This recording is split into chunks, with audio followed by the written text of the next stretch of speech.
இப்பொழுது இருக்கக்கூடிய எடப்பாடியினுடைய கட்சி பாஜகவோடு இணைந்ததற்கு பிறகு அவங்க டோனே மாறிடுச்சு. ஒரு 2 நாளுக்கு முன்னால் கூட அந்த கட்சியிலே மந்திரியாக இருந்த அமைச்சராக இருந்த கடம்பூர் ராஜு ஜெயலலிதாவையே குறை சொல்லி வரலாற்று பிழை அம்மா செஞ்சது என்று சொன்னார்.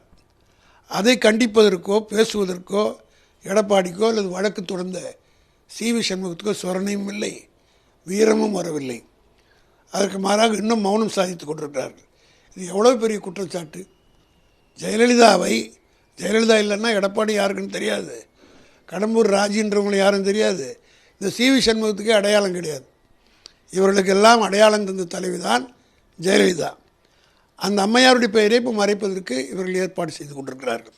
காரணம், இவருடைய ஆட்சியிலே தான் எல்லாத்துக்கும் அம்மா பேர், அம்மா உப்பு, அம்மா உணவகம், அது மட்டும் இல்லை, போலீஸ் பெட்ரோலிங் ஒன்று நடக்குது இல்லை வண்டி சென்னையில் பார்த்தீங்கன்னா அம்மா பெட்ரோலிங்னு அதுக்கு பேர் வச்சாங்க. அது வைக்கிறதுக்கு ஏதாவது பொறுத்து இருக்குதா? போலீஸ் பெட்ரோலிங் வண்டின்றது ஒரு மொபைலாக போய் பெட்ரோல் பண்ணுற இடம், அது கூட அம்மா பேரை வச்சாங்க. அது மாதிரி மட்டும் அது அப்போ சொல்லு ஜெயலலிதா இல்லைன்னு, அம்மாவுக்கு ஜெயலலிதான்னு போட சொல்லுங்கள். அப்படி நான் ஒத்துக்கிறேன், உங்கள் வாதப்படி ஏற்றுக்கிறேன். அம்மா ஜெயலலிதான்னு நாளைக்கே வந்து அவங்க மேடையில் எடப்பாடி சொல்லுங்கள்.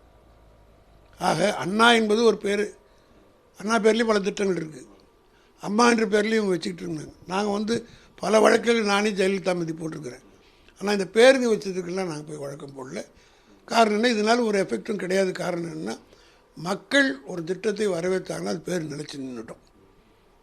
அந்த வகையில் இனி கூட ஏடிஎம்கேன்னு சொல்கிறாங்களே ஒழிய கிராமத்தில் போய் கேட்டால் அதிமுகன்னு யாரும் சொல்லுவாங்க, எம்ஜிஆர் கட்சின்னு தாங்க கிராமத்து பெண்கள் சொல்லுவாங்க. அந்த அளவுக்கு அந்த சில பேர்கள் நிலைக்கும். அதே போல் இந்த திட்டம் இருக்கிற வரை இந்த திட்டத்துக்கு பேர் ஸ்டாலின் திட்டம் தான் சொல்லுவோம் பொதுமக்கள். காரணம், ஸ்டாலினால் துவக்கப்பட்டு ஸ்டாலினால் நிறைவேற்றப்பட்டதுன்றது இவங்களே இதுக்கு ஒரு பப்ளிசிட்டி தேடி கொடுத்துட்டாங்க. ஆக இப்போ ஏடிஎம்கே இதன் மூலமாக அவங்க திராவிட இயக்கத்தினுடைய தலைவருடைய பேரில் எடுக்கிற முடிவு வந்துட்டாங்க. காரணம், அண்ணா படத்தை போடக்கூடாதுன்றாங்க, எம்ஜிஆர் படத்தை போடக்கூடாதுன்றாங்க, ஜெயலலிதா படத்தை போடக்கூடாதுன்றாங்க, கலைஞர் படத்தையும் போடக்கூடாதுன்றது தானே அர்த்தம். இது